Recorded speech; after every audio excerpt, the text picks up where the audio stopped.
Hello and welcome to Geek Addicts, the podcast where we talk about just about everything under the geek culture umbrella. My name is Matt. With me, my co-host, who's collected so much that he's resorted to collecting dirt, Bill Barber. See, I'm not actually collecting the dirt. It accumulates because that's just like how life is these days. Um, how you doing, Matt? I can't complain. Another day. It's just been a busy couple weeks. With everything that has been going on, trying to get everything together. My uncle is improving. He's healing very nicely from what I hear. I did talk to him last weekend, and aside from going stir crazy for being stuck in the hospital for over 2 weeks, he's doing fine. So hopefully he'll be getting moved into a rehab soon. So That's good. Yeah, it's been a week since we last talked. It's been really hot and like I swear like the heat fluctuation just makes you like tired like all the time. oh, for sure. It's been weird too because like our bedroom gets pretty fucking warm. It's like, well, I don't know. It's just been like a thing in my life where I always have that bedroom where in the summer it's the hottest room in the house, and in the winter it's the coldest room in the house, no matter what. Yeah. Um, so like during the day and stuff, like it gets super hot up there. We have three fans in there right now, two in the window and one just blowing it around the room. And by like a certain point at time at night, it gets okay. Like survivable at least. Yeah. So I thought all week that it was going to be difficult trying to get my daughter down because she's doesn't have her own room yet.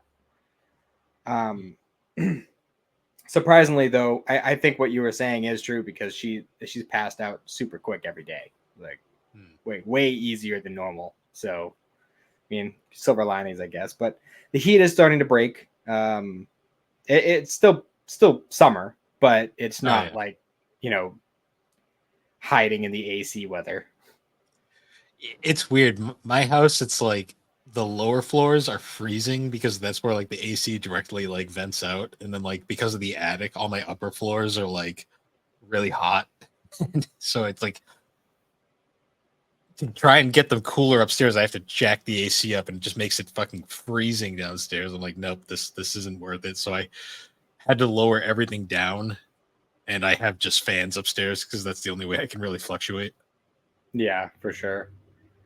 Yeah, and the we have two ACs downstairs, and they have been struggling to try and stay on top of the heat. Really struggling. Today we actually only need one of them running, and that's doing fine. But up to that point, it's been 2 weeks of hell. Yeah, it's been rough, but things could be worse. I guess. Thankfully, Yeah, the humidity hasn't been super bad this year. not as bad as it has been before. True. We've had a lot of dry heat this year, which I prefer dry heat because I can. I mean, I'm one of those freaks that prefers being hot over being cold. So, Now I'm the other way um, around. You can always throw more layers on. You can only take so many off. see, I hate being free cold. Like cold bothers me a lot more than the heat. But Yeah, I remember when when you used to come over to hang out, and I used to smoke cigarettes back then. And we you'd come out with me when I'd go out to smoke a cigarette, and you like oh, yeah, I'm you get fucking so shivering. even on the days that aren't that bad, you just be shaking like a leaf. Well, I think a lot of that is I used to be really heavy, so I lost a lot of weight, and like my body just never recovered from that. So it still thinks I have all that like insulation when I don't anymore. That makes sense. Yeah, no. I mean, I can't handle the cold very well either, but I still prefer it over. I prefer intense cold over intense heat rather. Like I don't mind like generally like the warmer weather, but when it gets to a certain point, I'm like, all right, I'm ready for winter. Like bring it Yeah, on. yeah. But I mean, it's to each his own. The cold versus hot argument, I think, is one of those arguments that's just never going to. You're never going to get a definitive answer on. not until seasons are done away with altogether, which we're already halfway there. Yeah. Well, I mean, we live in New England too, and we literally only have two seasons. We have hot, cold, slightly colder cold, and slightly hotter hot. Like, True, but I mean, I don't know. when we were kids, it wasn't like this. Like it was, we actually had like real seasons when we were kids, and now See, it's. the When way was the last I time we had like a real? Like, I mean, I know you're in Connecticut now, so it's it's a little bit different. But like but here, like it's been forever since we've had like a real snowstorm. Like I don't think it's been since I was like just graduating high school, which is a while ago now. And yeah, yeah. it's been a long time. See, I'm always under the impression, or I'm not sure if that's just we have like those rose tinted glasses about the past. Because I always wonder that because for some reason, like nowadays, time time doesn't change, but like the older you get, the faster time goes by. And I just always feel like we have this weird perception in our heads that when we were younger, that things seemed longer and more frequent than they actually were. This is all conspiracy stuff. Like this is just how I my brain works sometimes. Well, I do Um, remember specifically in the winter of '05, we had like a solid week long snowstorm. Like we had the I know, entire week off at yeah, school. there was like the exceptions, like back in the day. Like I feel like those come in cycles though, because I mean, like like way before our time, but there was the blizzard of '78. Like that was a huge thing, and then like it kind of like fluctuates every now and then. You'll get like a massive storm, and then it changes. I mean, it who knows the weather and climate is always one of those things where I don't know who to trust on this stuff anymore because I swear nobody knows what they're talking about. Yeah, no kidding.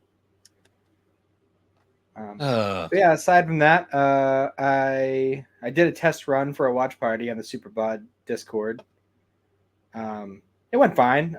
I still have to play around with my volume because I was having trouble hearing other people, but Aaron said he heard me fine, so that was fine. yeah, so you can change all of those settings on Discord. Thankfully, like all you got to do is you can adjust the one thing that Discord does good when it comes to like chats is you can adjust everybody's volume independently per your screen Mhm.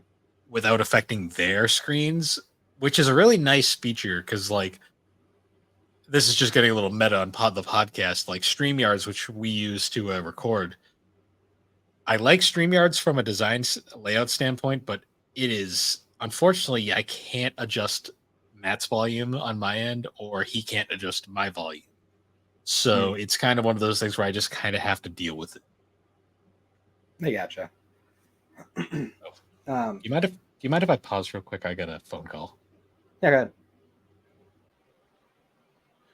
Sorry about that. I just had to go dispose of a large spider. Where were we? I think I was talking about the watch party thing. That's right. Yeah. Yeah, because we were talking about how the different services all have their own little quirks. Yeah, I was gonna join in that, but I was so tired. Like at the time, like I was already falling asleep, so I kind of was like, I'll get the next one, hopefully.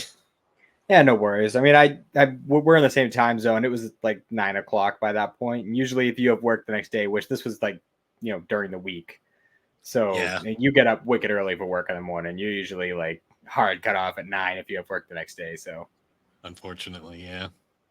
um, I but saw no, Aaron and what? Tony jumped in though for a little bit, so at least he had somebody come in. Yeah, yeah. I just wanted to test things out.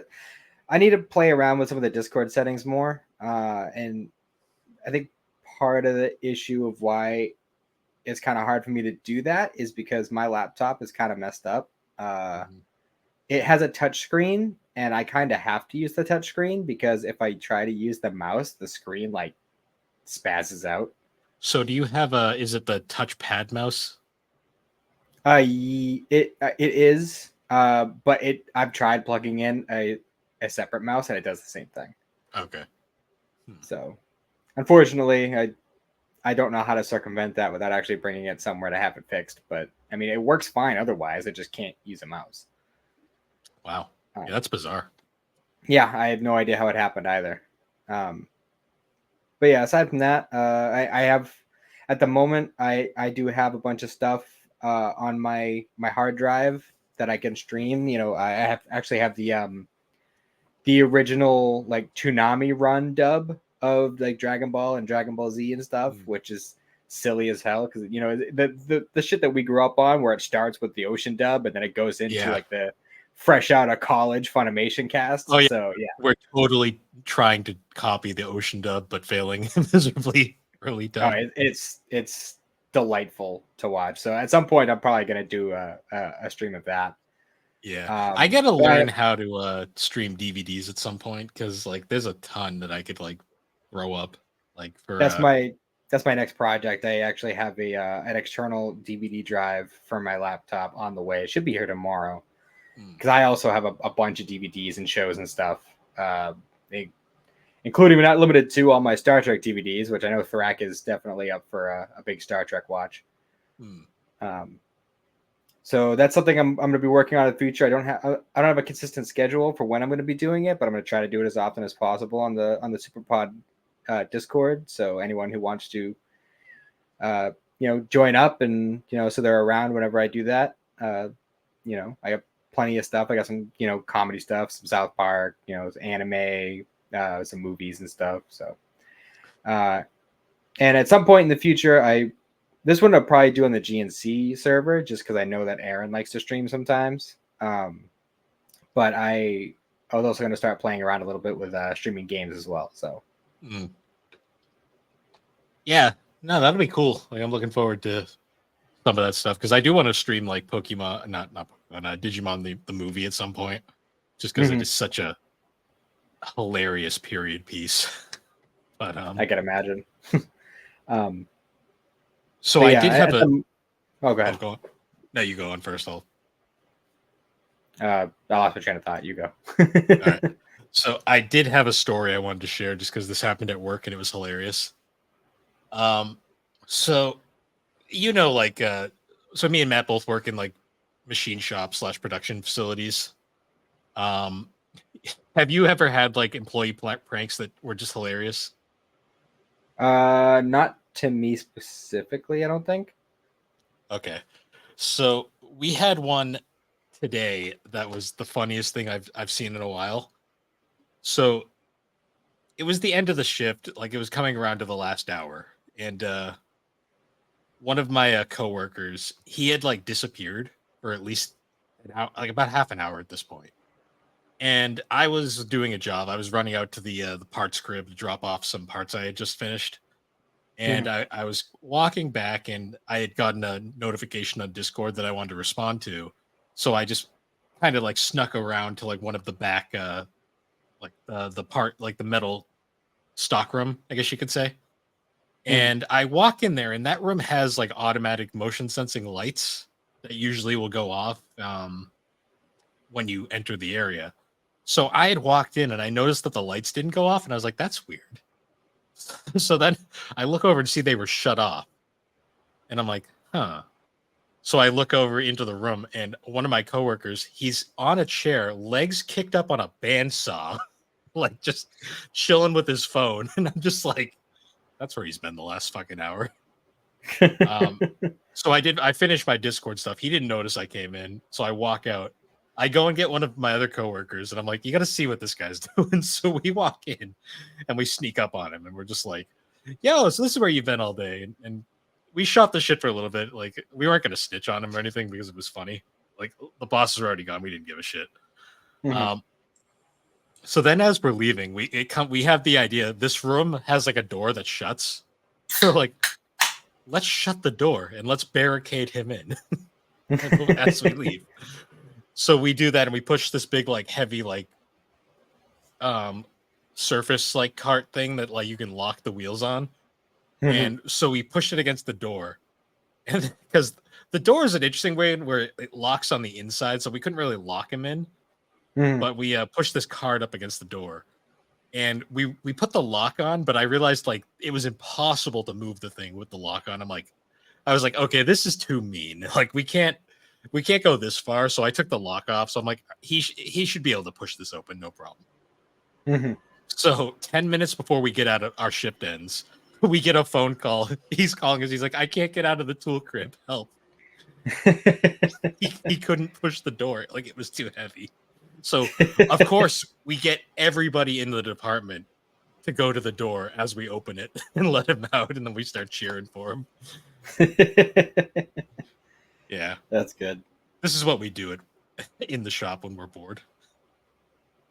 It's about right. It's easy to get bored in these kinds of jobs. Yeah. I love the fact that I was like, no, that's too mean. We have to at least give him a fighting chance, and he still couldn't get out. Mm-hmm. That's funny. So next time we will put the lock on because we know he won't be able to get out regardless. Mm-hmm. Oh, I remember what I was gonna say now. I was just gonna say that like yeah, I'm trying to like do all this the streaming stuff between the two discords just as a way to like kind of have like more like hangouts and stuff, get to know people better and stuff. Because I mean, at this point, like I've kind of like talked a little bit and like I know we did like the anime fight club and stuff, so I've kind of talked to a few people a little bit, but for the most part, I'm still kind of like new in the group. So I figured it would be a fun way to just kind of get everybody together and shoot the shit, have some fun, you know, whatever. Yeah. Nah, I mean, they're all for it over on the Superpod network, so might as well try to expand our horizons a little bit. Yeah. You know, just, you know, fun little events that everybody can jump in and jump out of whenever they feel like, you know. Yep. But yeah, so should we get into our topic now? Sure. All right. So for this episode, we're actually going to be, I mean, if you didn't see the title already, we're going to be covering the final chapter of the Pokemon Adventures original storyline, I guess is the best way to put it. Mm-hmm. Pretty much the point where it kind of like resets and starts kind of doing its own thing. Yeah. So for a little backstory, like the Pokemon Adventures manga is a little interesting where it technically changed its name as it went on. Like there was the original Adventures, then there was the Gold Silver arc, then there was the Ruby Sapphire, Fire Red Leaf Green. Like it would change the subtitle, but the numbering was consistent. Like it legit went from 1 to 29 all in one go. After 29, with the conclusion of the Emerald arc, which we're talking about today, they reset the numbering with Diamond and Pearl and Platinum.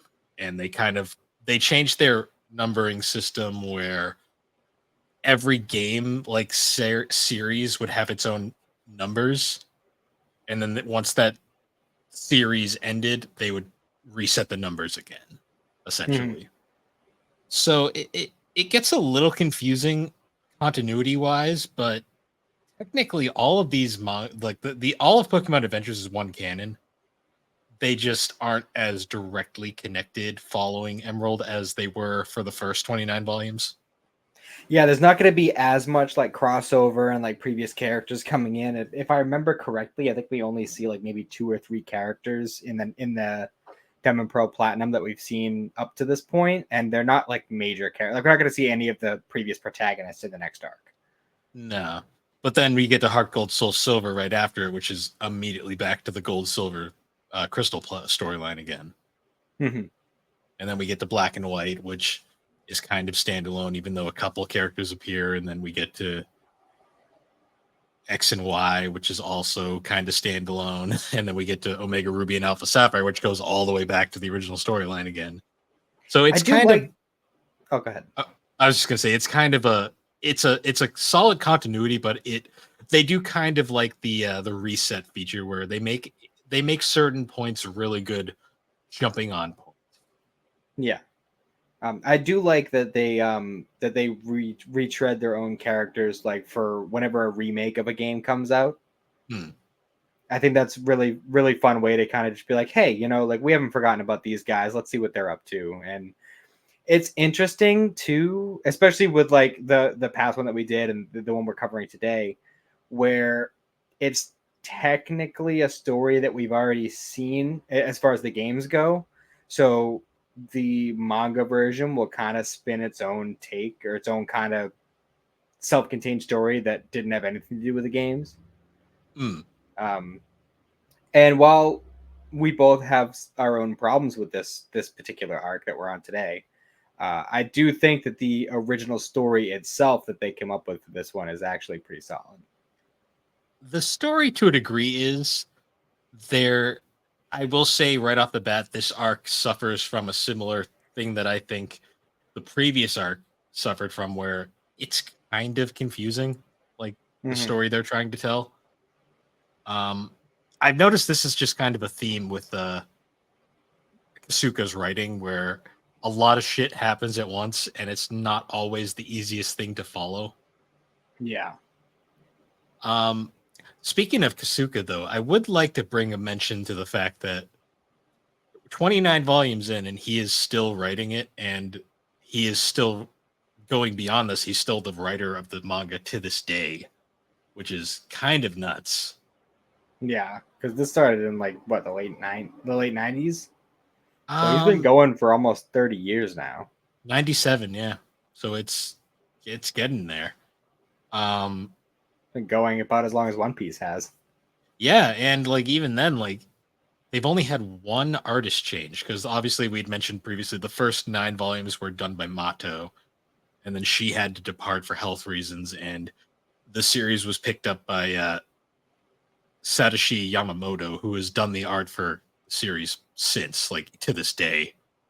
And we admitted that his first volumes were kind of rough, but he has since, I think especially this arc, he has really come into his own. And I feel like he's starting to move past his thing for butts. He had a few in here. There was a couple, Yeah. um, particularly the character Lucy, who we'll get into later. Hmm. Um, and Crystal, for some reason, whenever he really likes Crystal, he really It's likes it, Crystal. it's the little bike shorts. That's what it is. Well, she was also like the major character of his first volume, so he probably has a soft spot for her. I'm sure. But yeah. Moving past that though, Emerald. What a Um, character. yeah, let's talk about the character. He sucks. He really does. He's pretty, and like a lot of people who I've talked to who have started reading Pokemon and then they got to Yellow and was like, not really doing it for me. Yellow is leaps and bounds above what Emerald is as a character. Emerald, I mean, yeah, Yellow was very self-insert-ish, but at least she develops into something. Emerald just sucks from the Yeah, second he's introduced. and Um, he's got a very interesting design. he does, and for some reason, I prefer his true design when we see it later. Yeah. Because he he looks like he was designed specifically to be original. The character Do Not Steal. um, Yeah, no kidding. like he's got a Uh, fucking emerald on his forehead. Like, like which they do explain that, and it is they like a tie-in to a previous arc, but they do explain it, but it's still dumb. Like, yeah, it is. So just like a brief little description, right? So his hair is kind of like spiked to look like pincers almost. He's got yes, these weird like antenna looking eyebrows, which when he was like designing his like character design, he was like, oh, I'm gonna make my eyebrows like super long because it's cool. Like, no, it's actually it makes you look kind of dumb. yeah, Um, and he's got all these gadgets on him. Like he's got these super like high heel like clogs. Is that what you call them? he stilts, platform shoes, kind of. They are like pretty much like 2 foot platform shoes. And they got all these like gadgets in him. He's got like these weird extendable arms and stuff. And the reason why he has all this crap is because he's tiny. He's a very, very small boy. Yeah, he's on stilts and he's using extendo arms, and he immediately endears readers to him by his first major, like, definitive line in the manga, where he flat out says, "I don't like Pokemon. I just like battling." Mm-hmm. Which It's, you do find out later that that's just kind of him like putting on airs. it But is, but they try. So I was talking to Matt off camera. This arc does a very traditional anime trope, where it does the whole make an unlikable character and then give them a tragic backstory and justify everything. but unfortunately, the character has become so unlikable by this point that you don't give a shit, and it's like Hmm. whatever. Yeah, pretty much. But Emerald's not alone. He has a companion that he meets during this little adventure, and I'm pretty sure he's literally just the guy who replaced Brock in the Orange Islands arc. Or I no, it didn't. wasn't him. It was in a. It was. I know he's appeared in the anime. I don't think it was him though. No, it wasn't. It's definitely not Tracy because I was going to say I'm like Todd. that's His not name is Todd. Todd. But I don't think they ever actually said his name in the manga. No, I don't think he has a name. He was He just just a got. reporter, quote unquote. He's a more likable character than Emerald. He But doesn't do anything. But I'm fairly certain that design, like that character design, has appeared in the old anime. Like it was either Indigo Plateau or Johto League, but he was definitely around at one point. yeah, he just kind of. Oh yeah, Todd Snap. He was a. Oh wait, no, wasn't he in Pokemon He's Snap? the Pokemon Snap kid. Yes. Yeah, he is. That's exactly what he is. All right. See, I knew there was some sort of tie-in to a game. I just couldn't remember what it was. So his name is never actually given. It was revealed in a guidebook apparently, Okay. which is kind of like how Leaf's name is kind of only never been officially confirmed until I think Pokemon Masters at one point.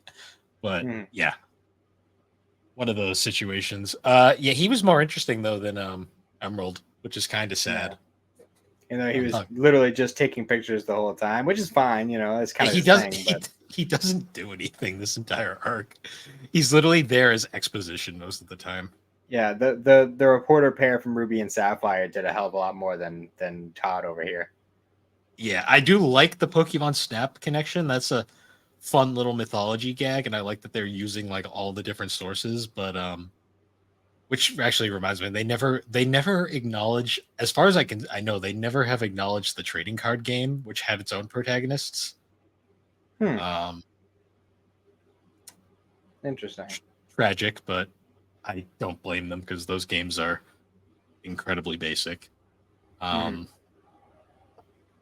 But yeah, so what's fun about the Emerald arc is what I as much as I dislike Emerald, I did like the whole idea of it revolves around the battle frontier, which is like one of the most it's a thing that Pokemon really tries to push, and I feel like it never really gets used much.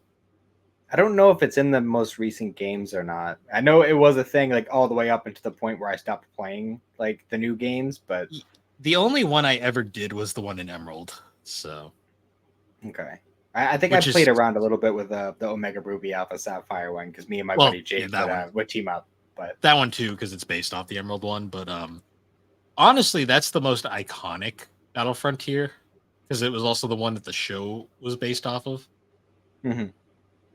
With that entire filler season, which I love. But yeah, so the Battle Frontier idea is interesting. I like that they fleshed out the Frontier brains Yeah, to a degree. They some of them have vastly different personalities than they did in the game slash anime. I can imagine. Like I kept expecting so Noland. I kept expecting there to be a reveal with him because he looks strikingly like one of the protagonists in the following arc. So when they mentioned that he get that what's his name, Scott, gathered the frontier brains from all over, like I thought they were gonna reveal that he came from Sinnoh, but I guess that just never happened. But he looks a lot like him. yeah. Then there's Lucy, the Pike Queen. She is very much the Yamamoto getting all of his freaking fan service tendencies out of the way. Yes, because every anime manga needs either a creepy snake man or a sexy snake lady, and it looks like he went with a sexy snake lady this time. Yeah. She also gets up in Todd's business a lot, which is really funny because he doesn't know how to react.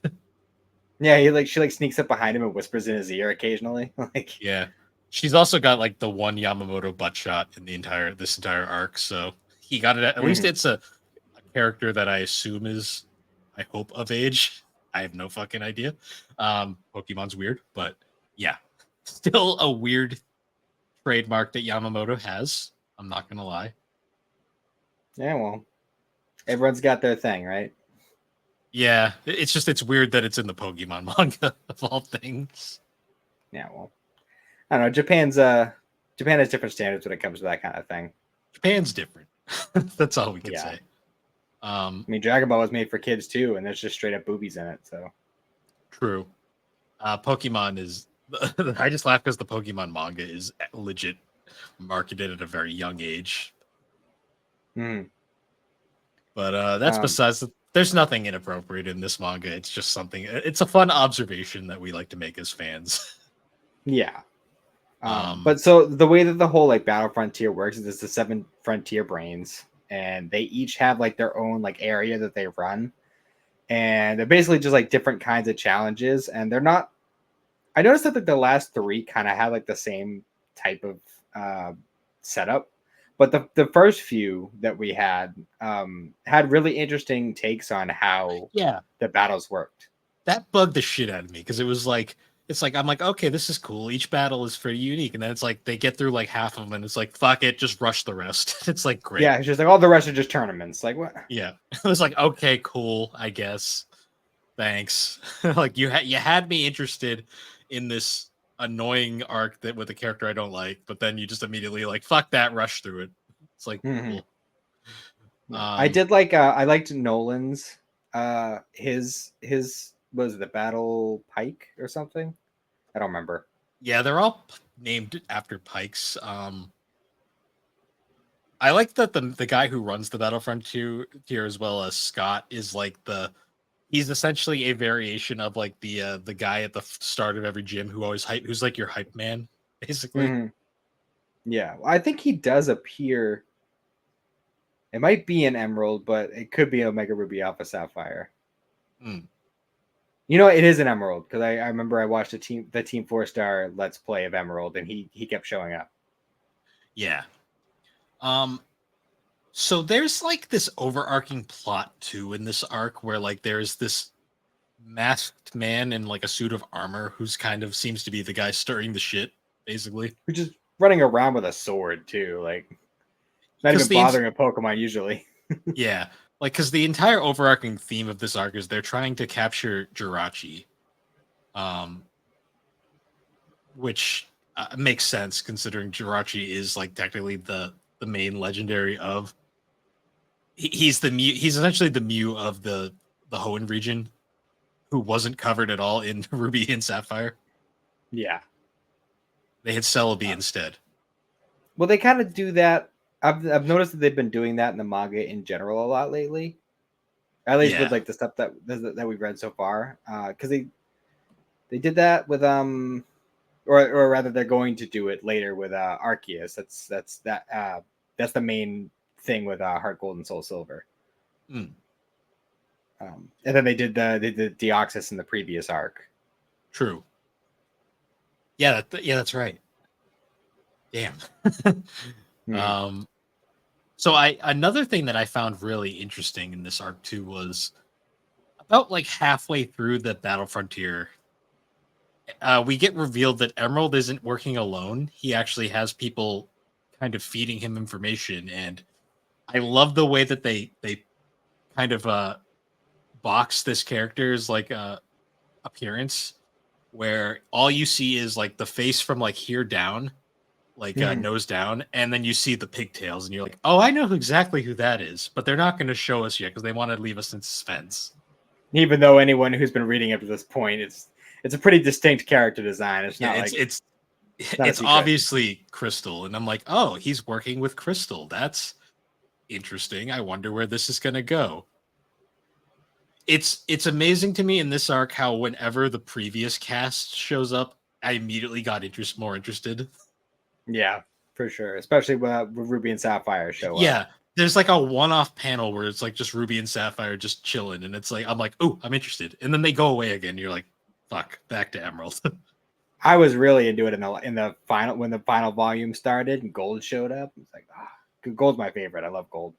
Yeah, and Oh, Yamamoto hidden. finally figured out how to draw him. Yeah, not nearly enough screen time for Gold or page time, I guess. I will say one of my favorite gags in this manga is when they're in the museum and Ruby makes the comment about, "Wow, it's so cool that they have statues of the Dex holders." Yeah, right. I was like, convenient. And why did they make Red shirtless? Like, Yeah, right. because he forgot that he didn't have a shirt the previous arc. Hmm. That was fun. I loved when they had Ruby and Sapphire here, and they kind of like retconned out their love. Well, they didn't retcon it out, but they kind of like downplayed their love confession at the end, where Ruby conveniently forgot. But then, like later, he kind of makes a comment that kind of makes it seem like maybe he does remember at least a little bit of it. So it's kind of I'm assuming he remembers. He's just playing it off like he doesn't. it was still kind of left up in the air, but hopefully that gets touched on with their like little sequel arc. I It's mean, way down the line, but they're still clearly flirting the entire time, so it's like it's pretty obvious. yeah, 'cause I definitely like them as a duo. Their dynamic was great. Like whenever they showed up, like I love how like Sapphire's like portrayal has finally been solidified in this, where she's just kind of like she's accepted the regular world, but she still has her quirky personality. Yeah, she's got her like pointy teeth. Yeah. There was some fun stuff whenever they appeared. The only downside is it's like this was like interspliced between like the sections where Emerald was doing whatever Emerald was doing. Um, we should talk about the Sceptile because the Sceptile is kind of important. Mm-hmm. So Emerald has a Sceptile, but it's like kind of implied that it's not actually his, but it also is kind of his at the same time. It's the same Pokemon that Wally used in the Ruby Sapphire arc. Yep, at the time was a Grovyle. It's the Trico that got lost that Wally obtained when it was a Grovyle, and then it's since evolved into a Sceptile, and it is bitter as shit. Yeah, and I kind of love that.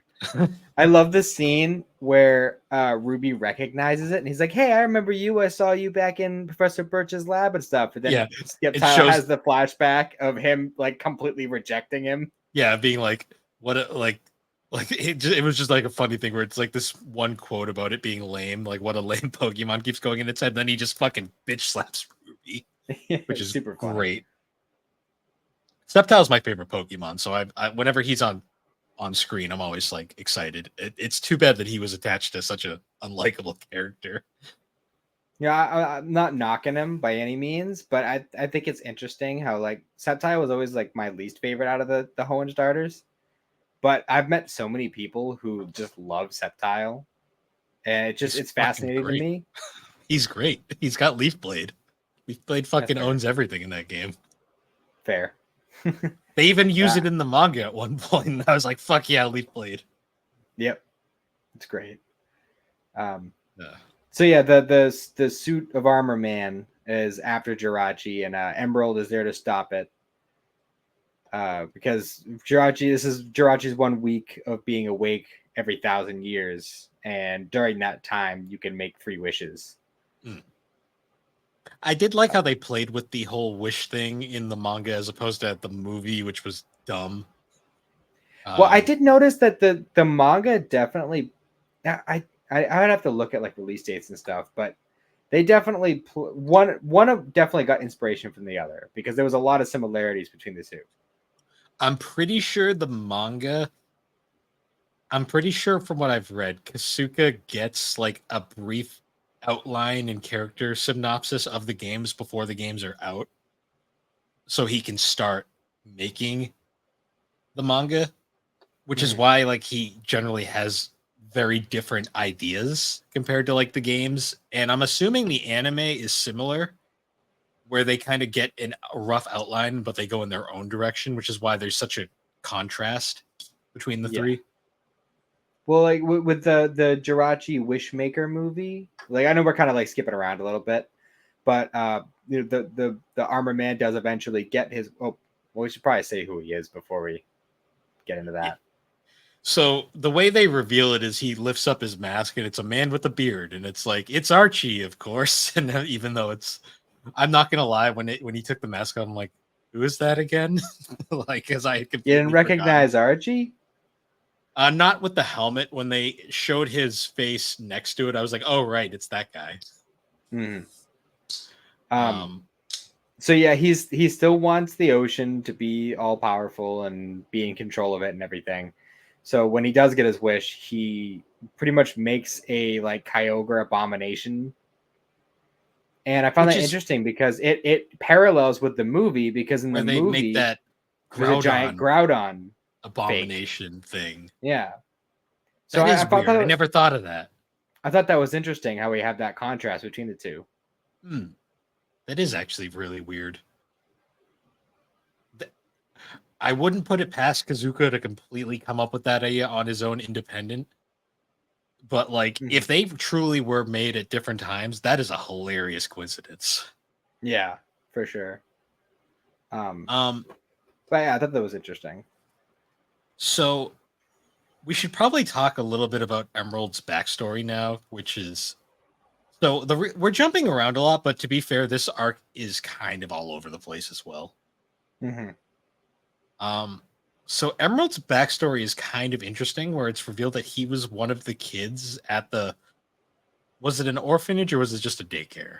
I believe it was an orphan. Oh, no, it was technically a school, but I think it was like an orphan, like um, it was technically like an orphanage school, like combination thing. Yeah. Um, it was like this like it was basically a bunch of children, and it was actually the same group of children that you see with Crystal when she is first introduced into the manga. Hmm. So this is like continuity actually. This is where I got really interested because I'm like, "Oh, stuff's happening now. This is actually continuity. Cool." Now I kind of Um want to go back to the like when Crystal was first introduced and see if I can find that character design there. I guarantee he's not there. Like I have a strong suspicion that he was not there. Fair. I mean, he also looked very different than he does at this point, but Yeah. Um yeah, I'm slipping exactly what happens here. Do you know by any chance? with with The flat the the flashback. flashback. So Yeah. the basic story of it was, see, he's incredibly short, which I identify with. Um, but to the point where he's like a straight up chibi, Hmm. and everyone else is like normal. So he got made fun of for being short a lot, and ultimately he was like, all right, well, fuck these kids, I'm gonna go be friends with Pokemon. And he's hanging out with Pokemon, and they're helping him out with all the stuff that he can't do because he's so short.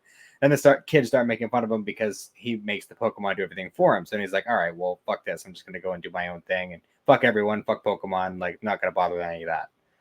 And then he ends up getting sent to that orphanage where like it's obvious that he still likes Pokemon and he still wants to like be involved with Pokemon, but he's at this point kind of like traumatized by being made fun of and abused by all the other kids.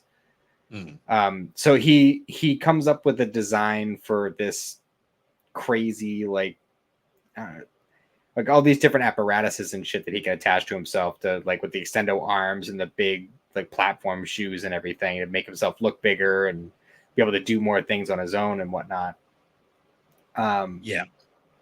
And he wanted to get well, he met Crystal at that orphanage and found out that she had been doing all the stuff that she had been doing for Professor Oak as a way to make money to have the orphanage fixed up because the place was completely run down. Yeah. And when he found that out, he was super inspired. He wanted to be just like her and do all this, meaningful stuff. So he goes to Professor Oak and asks for a Pokedex. And Professor Oak is pretty much like, yeah, I can tell, that you're passionate about this, and I totally get that, but I'm not giving you a Pokedex because you're bullshitting, and I see right through you. So come back to me in a few years, work on yourself, and then we'll talk. Is essentially Which kind of what it came down reminds to. me of it kind of reminds me of when Gold wanted his Pokédex. Mm-hmm. And he was just like, fuck off, no, the Well, entire time. it was definitely completely different, like different reasoning for both characters. I mean, Well, Gold Gold was a is Gold is shithead, kind of Gold. basically. Yeah, Gold is a shithead, but he wanted the Pokedex so that he could keep up with Silver, because at that point he still considered Silver to be like an enemy. Mm. Whereas Emerald, I feel, had maybe more noble ideas. Like he was looking up to Crystal as somebody who was being very selfless and giving, and he Mm. wanted to emulate that. But he needed to be more honest with himself about who he is before he could. It's one of those kind of like fix what's wrong within yourself before you try to fix things without Yeah. outside of yourself. It's kind of like I still think the best version of this is Green, where like she had her whole character arc, and then like literally it ended with Oak being like stealing is wrong. Here's your Pokédex. I Yeah. thought her arc was probably the most interesting out of, because every arc, like it's like the main two get their Pokédexes, and then there's always the one. Although in Gold and Silver it was a little weird how they did it, where it was actually one of the main ones had to work for it. Mm-hmm. But that's besides the point. But yeah. So going back to Emerald now, they kind of like they really try to make him seem sympathetic, but the whole time I was kind of like, he's still a dick. Yeah, well, they waited until like halfway through the last volume to actually start giving that backstory, and it's like, And by that point, your opinion's already solidified. yeah, like the arc is already about to end, and Because it was we're right not going to after see him again after this arc. If he ever comes up again, it's not for a long time. he's in Omega Ruby Alpha Sapphire. I figured as much. I haven't read it yet, but I've heard he does get somewhat of a character derailment or redemption, I guess you could say. But I haven't read it yet, so I can't comment. So one thing I find interesting too is like the reason he gets his whole like flashback like tragic backstory is because Gold finally makes his appearance, and he basically is all like, "Oh yeah, I need you to make a wish to bring back my friends," essentially. And Emerald makes the wish, but he gets rejected, and Jirachi doesn't grant it, which kind of puts him into like a heroic kind of like mental breakdown for a while there. Mm-hmm. Kind of similar to what Red had in the previous arc. Yeah, although Red's was actually, I don't know whose was worse because they were both pretty bad. No, I think Emerald's is tied to like inherent issues with his character right Yeah, from the get-go. I'll give Emerald Whereas the credit here. Emerald's was actually more believable. Red was actually very well developed and pretty much where he should be by the time his mental crisis came. So it was kind of like at left field with him. Yeah. I clearly just missed this too. We didn't talk about, so Ruby and Sapphire actually show up earlier on, and they actually participate in a tournament towards the end. And one of my favorite what I was bummed by is we don't see Sapphire's battle like at all. Yeah, I was a little bit bummed about that too. But and we find out she apparently got steamrolled, which I was like, God damn it. Like, really? And she's the battler of the three too. I know. mean, I guess Emerald technically is the battler, but let's be real. Like the one who was going around doing the gym stuff, like that's the real battler. I do want to say though, like we did see Ruby's battle, and while he still is very he's very Ruby throughout the entire thing, the way he handled the battle was awesome. Like I loved so he brought back his three main Pokemon. Like he brought back his Milotic, his Swampert, and his it was a Curlia, wasn't it? Yes, yep, which is, I'm still amazed that hasn't evolved yet. I thought it was going to evolve while it was with Wally. I think it's because that was like Wally's thing in the game. So I assumed it would be a Gardevoir, but who knows? Maybe it'll end up being a Gallade. Maybe when it comes back, who knows? See, my only reason I don't think so is just because Ruby's the contest one, and Gardevoir would make a lot more sense contest wise. True. Yeah, because Melodic is the beauty one. Is Curlia the cute one? What I use for cute contests? I think so. Okay, that makes sense. I love how my favorite part about this though is like the entire time his Milotic is fighting, he's all like, "Look at how beautiful she is," and I'm just like, it's so Mhm. funny. It shows a massive amount of character growth. Yeah, I think it out of the 10 protagonists we've had throughout this manga series up to this point, I think Ruby is easily the most developed and the Ruby, best rounded. I'm honestly, this arc kind of solidified to me that Ruby and Sapphire might be my favorite of the two protagonists, Hmm. which bums me out because Sapphire did fucking nothing in this arc. Um, Yeah, but she was still infinitely more interesting than the quote unquote main character of this arc. yeah. I feel like Sapphire kind of got the shaft in her the original arc too, because when Ruby like pushed her back onto into the car and locked her in there, so she didn't even get to partake in that fine little bit. Yeah, which sucks because she is the arguably most interesting fighter in the Hmm. series. Yeah, when I go through as we've gone through all of these, I do actually think Ruby might be my favorite character we've had so far, just because mostly he is such a stark difference from his game counterpart, Hmm. but also his game counterpart is infamous for being one of the most boring protagonists in the series. And they completely 180'd him in the manga, where he is significantly more interesting.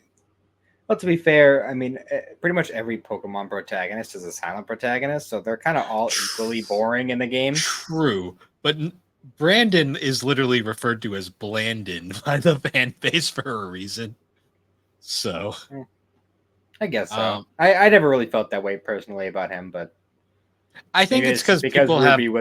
Ruby was my third gen game. So Well, I mean, I love Ruby and Sapphire as well. I just when you've played them all, you do notice that like even I think it has a lot to do with the fact that they really don't do much. He suffers from silent protagonist syndrome, but also like I think what happens is like all the previous protagonists had anime counterparts to a degree that at least gave them some personality. that's fair. Brandon never does, but May did. So May kind of has more of a definitive opinion on her than Brandon did. Which is really interesting on its own because May and Sapphire are such different Polar characters. opposites, like, which I really enjoy because I enjoy the fact that they made uh, Ruby the contest guy. Yeah, it is kind of interesting because May in the anime is basically Sapphire's design, but with Ruby's personality, kind of, and interests. Not as interesting because May suffered from anime girl syndrome a lot of the time, unfortunately. You know, she was Ash's girl companion, which kind of amounts to the same no matter what season you're on. Unfortunately, she wasn't Misty and she wasn't Dawn. She was kind of the in between girl that gets forgotten nowadays. Hmm. Because I'm pretty sure out of I haven't watched the Pokemon anime in forever, but I'm the two most interesting companions he had were Misty and Dawn. So That's fair. I mean, Misty, I feel like was just the one with the most staying power, and then I feel like everyone just. I know we're kind of going off track here, but I feel like Dawn is just like the fan favorite because whenever see people online or whatever talk about the Pokemon anime, well, like Dawn is always the one that comes up as like, Dawn has a good design, but also like she had legitimate growth over her arc that May really didn't have, in my personal Mhm. opinion. She also kind of infamously was the only companion that showed up to Ash's championship battle, which is kind of funny. Yeah, Which I still that's just bizarre to me. Like they're like, oh, we're gonna have Ash's championship big fight finale, and the only character that shows up is Dawn. Like, mhm. okay, Oh, speaking of, another thing that we forgot to mention is Latios and Latias, yeah, they're here. and They they sure are do the here. same.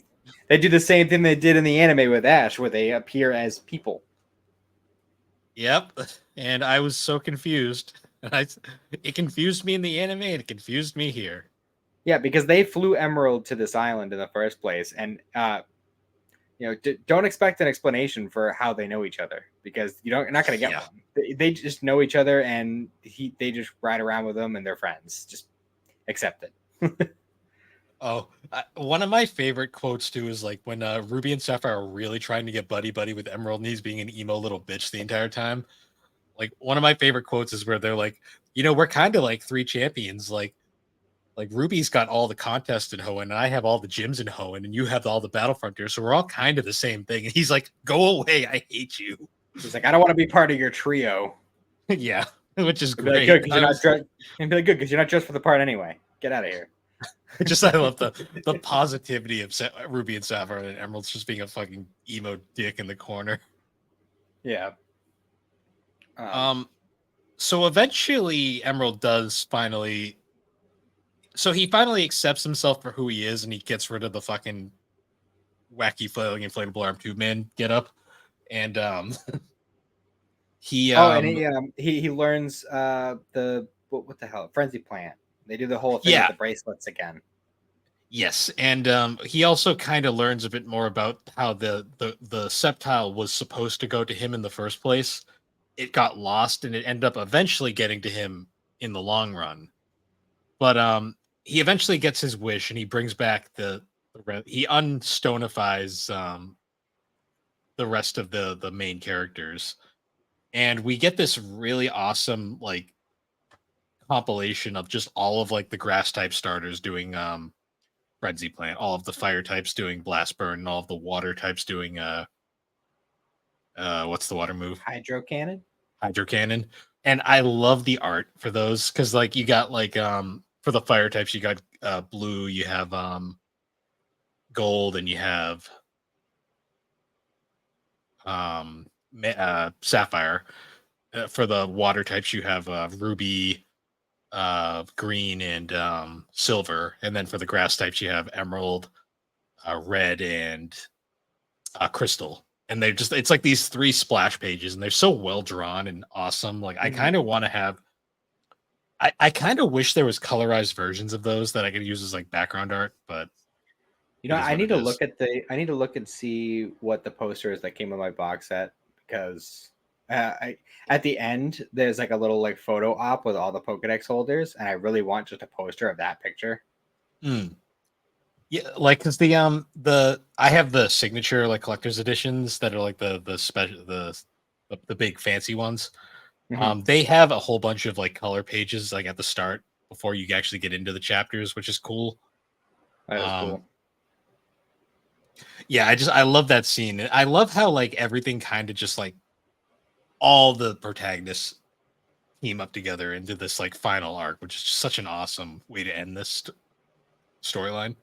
Yeah, because they basically so he summons the giant Archie. He summons the giant like Kyogre abomination, and they basically like decide like this isn't actually a Pokemon, so we just need to hit it with enough power to just kind of pop it like a balloon.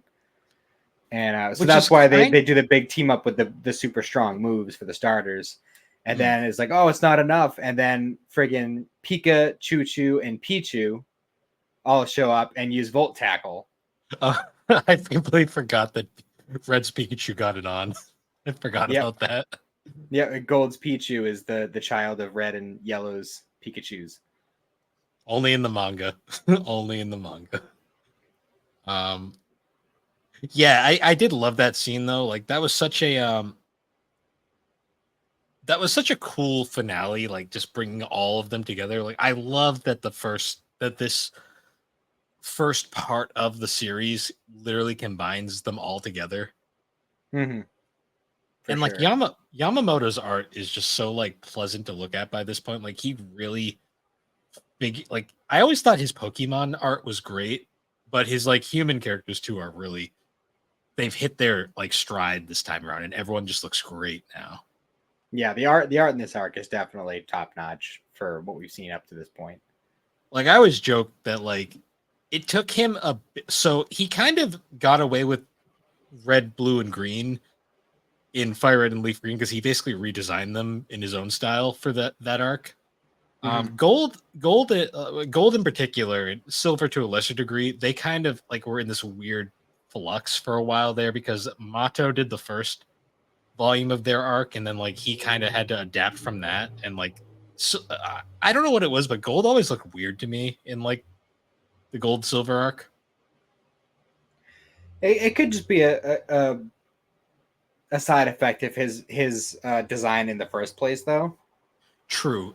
When he shows up here, though, I was like, damn, he looks good. Like he like I was like Yamamoto really figured out how to make. I think the biggest problem is Gold's hair is kind of confusing Mm-hmm. I love because his like entrance in this arc too. he just shows, yeah, he's in the armor and he just pops Yeah, out. He's like, yeah, it's me. And then Crystal's like, you know how expensive that fucking armor was? And he's like, yeah, oh, well. and by the end, it ended up being useful after all.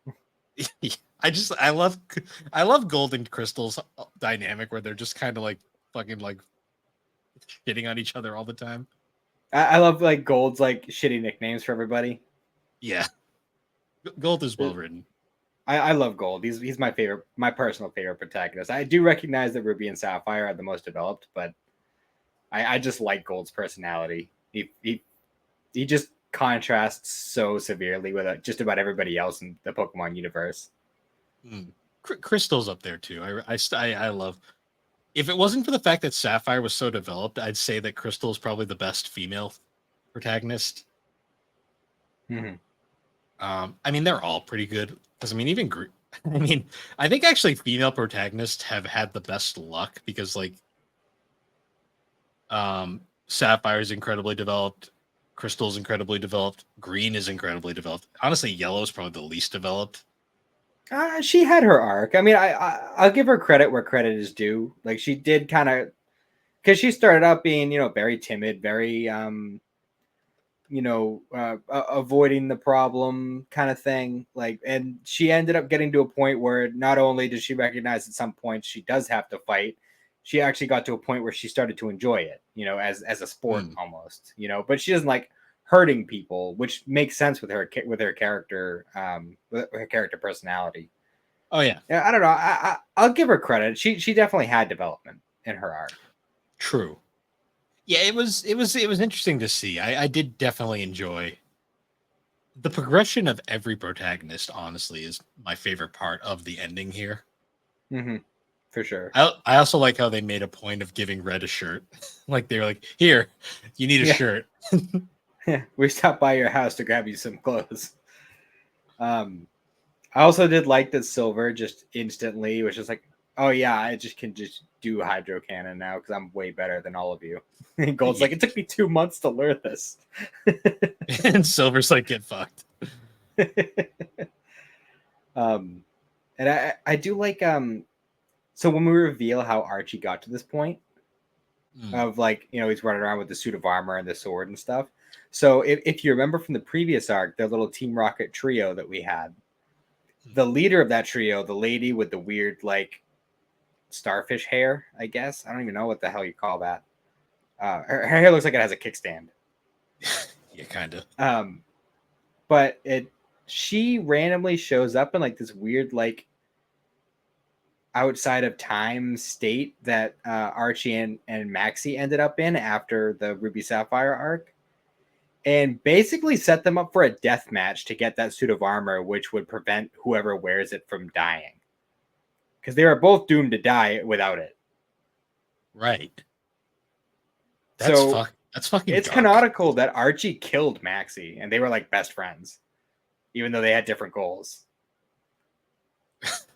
Pokemon Adventures manga is dark. Yeah. So I thought that was really interesting that we just like, oh yeah, he just straight up murdered him. Like, and they just kind of like casually pass it over too. Like, yeah, which is bizarre. Maxie just gone. Not important. Yep. But he's never going to show up again. I still got to read Omega Ruby and Alpha Sapphire. You never know. Yeah, we'll see. Yeah, I'm not gonna lie though. As much as I like the ending, I found the final fight to be kind of just it kind of just happens. I get what you're saying, but like it makes sense to me that whereas like if the story had continued with like the big running continuous story, then I would agree with you. But whereas this is like supposed to be the big finale to the big overarching story that connects all these individual stories, Mm. having all 10 Pokedex holders up to this point, teaming up with these giant, team attacks and stuff. Like I totally understand why they went in that direction to finish off this arc. Yeah, it's not as bullshit as fucking like Celebi out of fucking nowhere, and like in fucking the Emerald Yeah, arc, in the Ruby Sapphire arc. yeah, Um, for sure. Also, so you can't really tell from the manga art, but what did you think of like Ruby and Sapphire's designs for this arc? I think I think it was kind of just them settling into what their like canon designs are They are, for the most part. except for the color schemes, where like so it's you can't tell obviously in the manga because it's in black and white, but the color spreads for this arc. Um, Sapphire's design is like an all blue getup, which Oh, actually kind of works for her design. It's okay. essentially it's her Yeah, emerald design, but it's all in blue. yeah, I didn't pick up on that because I don't have color pages on mine. So Okay. I was wondering because also Ruby's design is it's also his emerald design, but it's all red rather than like the green. So it yeah, was kind of an interesting like color shift, which I kind of like. I kind of like Sapphire in the blue. It kind of fits. I have to see it, but I don't know. I don't know how I feel about that. I mean, I'm not saying it's bad, but at this point, like especially from watching the anime growing up and stuff, I just feel like the red is the canonical color. It just makes more sense to me. That's fair. But I'll see if that's just my opinion. I'll send you the image on Discord. Um, so what did you think of the ending with them having essentially like kind of like all going off in their own ways? I mean, it makes sense to me. I mean, I don't really know what else they would do at that point, especially with them kind of putting the cap on the big overarching story.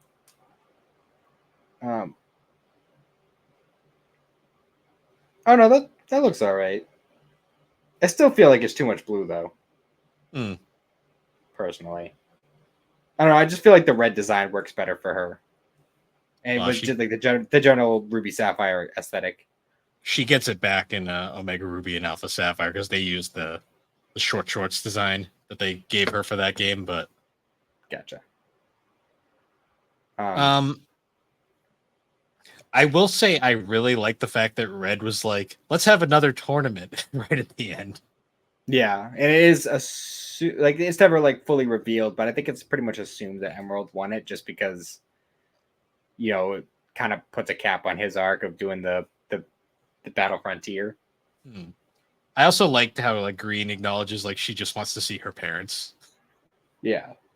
which is Oh, nice. how did you feel about the final wish? I thought it was bullshit personally. Is it bad that I already forgot what it was? Scott just wished for the beginning of the battle frontier to be successful, for there to be like 100,000 people there. Literally just wished Yeah. for success with his business. I mean, sure, why not? Although I think we Um, did see because it showed like a like little images of all the people who were showing up. So we saw Bill, we saw like the Pokemon fan club guy, like we saw a bunch of people that we've seen up to now. I don't know if you caught it, but I think we saw a character from Diamond and Pearl in there. I think it was there, Riley who has the Lucario. I'm pretty I sure he was believe there. there was a few because in the collector's edition they actually tease the end of the beginning of Diamond and Pearl at the end, so I think there actually was a thing in there. Hmm. Yeah, because I there was a little snippet of Diamond and Pearl, like the characters at the Yep, end of mine. I don't know if it was the same that was in as their mine little as well. comedy routine. Yep. Yeah. Um, Without going into too much detail, that's kind of their thing. They're not trainers; they're comedians. yeah, we'll save it for when we inevitably cover Diamond and Pearl. I will say though, like the final quote unquote image that you see, which is the splash page of all the Pokédexes, that was a Mhm. nice way to end this arc. Well, I Yeah, mean with this the storyline. photo of all of them together too. Yeah, I like Mhm. that too. I like that. That was a nice way to end it because it felt very final. Hmm. Because it's like I don't know how many chapters the this technically was. I haven't marked on my AnyList account. Let me double check real quick. If memory serves, it was around like I want to say like around 360 total. 337. 337 Oh, okay, I overshot a little bit. chapters. That's insane. Like the fact that the Pokemon manga has run this long. Yeah, I mean, even if just counting, I think the Diamond, Pearl, Platinum, and Heart Gold, Soul Silver, add that all together with what we've read up to now, and that's the length of the original Dragon Ball manga. I know it's And it's gone nuts. a lot further than that since. Yeah, it's still going, which is Mm-hmm. insane. I think it's Um, probably more on par with like Naruto now, maybe even beyond. Probably it's nuts. Mm-hmm. Um, so final thoughts. I'll give Emerald a 7 out of 10. The second half is much stronger than the first half. This is unfortunately this arc starts off very slow. Yeah, Um, it's easy to forgive an arc like this when it sticks the landing, and I definitely think it does that. so I will say, if these arcs were all standalone and they had nothing to do with each other, this would be one of the worst arcs I've ever read. Yeah, it was the Because previous protagonist that made this arc. yes, um, if you take out like all that the other characters in the previous backstory, this arc would be kind of horrendous. With everything tying together at the end, though, it really does tie in the first quote unquote storyline of Pokemon Adventures in a really nice package. The Mm-hmm. art is great. The writing's good. A little all over the place. This is just a Kasuka problem I've noticed. Like it just seems to be his writing style. Um, but yeah, I liked it. It felt definitive, and I'm looking forward to reading the Diamond and Pearl arc at some point. Mm-hmm. Yeah, the Diamond, I believe that's the longest arc out of It's Pokemon 12. manga. It's 12 volumes total, um, which it's confusing because technically this arc the original arc was split up into all these mini arcs, but the original arc is technically 29 volumes, Mm-hmm. so it's technically the longest. But when you cut those up into the individual sections, it makes Diamond and Pearl the longest, like straight up arc. I was taking it as more like how uh like how whenever an arc ends or begins, it always has that little like I don't remember how they put it. It's like chapter one or adventure one or something like that. I don't remember exactly what it is, but whenever an arc starts and an arc ends, they'll say like this is the so and so arc. You know, Mm, this number so far. Like I think this one was like the seventh or something. yeah, it was interesting the way they did it. But overall, I think I'd probably agree with your rating. If the previous protagonist hadn't shown up, it would be a much lower rating in my opinion. Um, I will say, I think this arc had a more satisfying conclusion than the Fire Red Leaf Green arc. The Fire Red Leaf Green arc honestly kind of ended in like a wet fart. Like it was kind of like, well, that's okay, true, but I mean, it was also specifically designed that way to lead directly into this arc, which true. I don't know whether that should be taken as a good thing or a bad thing. By the I'd way, say this one more of a started. I'd say more of a bad because it's such an abrupt shift. Yeah, because it takes a Because little bit for you to really like kind of catch up with what's going on well, with the because statues.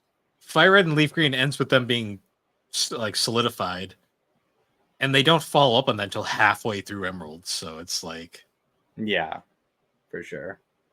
it's a little weird to me. Um, Yeah, I think just because of the way this one ends, I definitely do want to move on to Diamond and Pearl at some point. But I think now might be a good time to take a little bit of a hiatus from Pokemon, mm, just because like from now on it's going to be more isolated stories. I'm thinking. I was kind of thinking of an idea like where we rather than like doing like a full-on series retrospective like we've done with Pokemon, we'll do maybe like we'll alternate where like maybe we'll do like say Dragon Ball Super read an arc, then we'll do Hmm. say like Yu-Gi-Oh, then we'll All do right.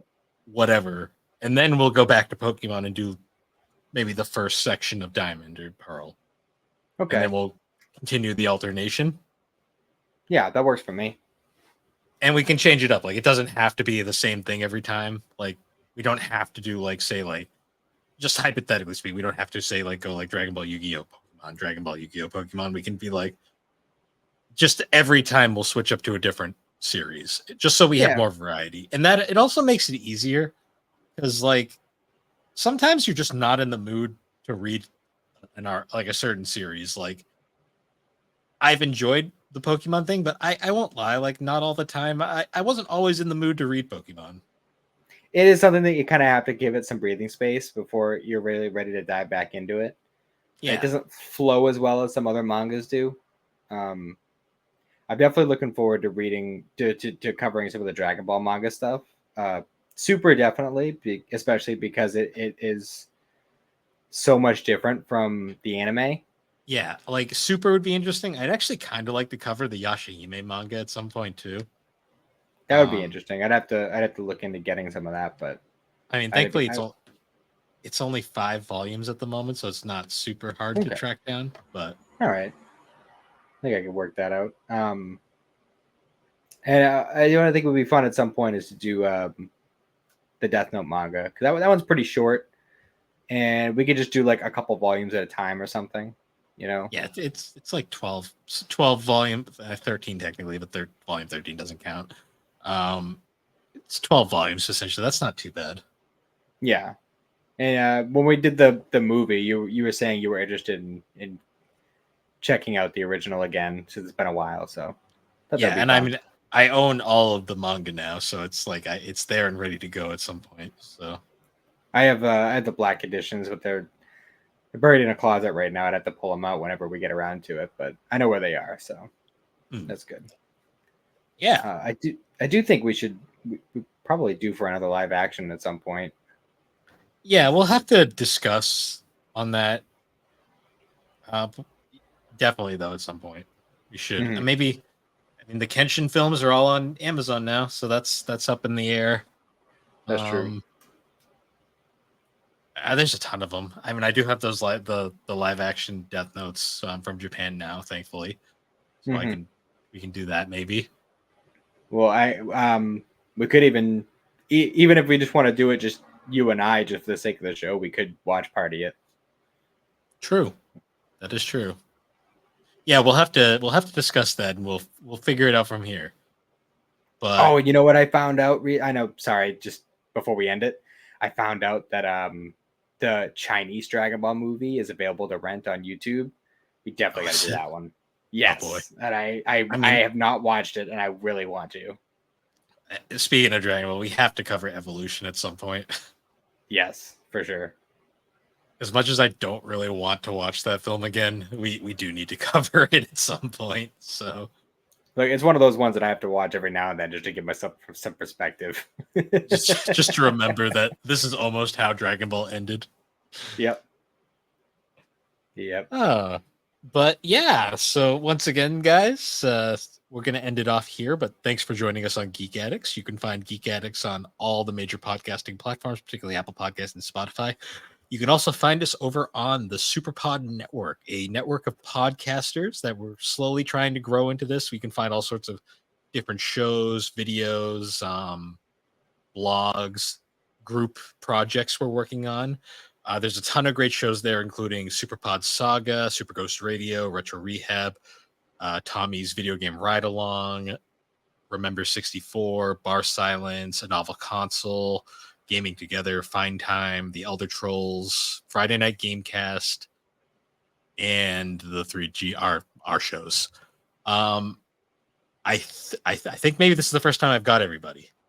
Um, but yeah, you can find us all there, superpodnetwork.com. And you can also find all of our links at linktree/the Barber Games. And with that, everybody, we will see you all later. Have a good one.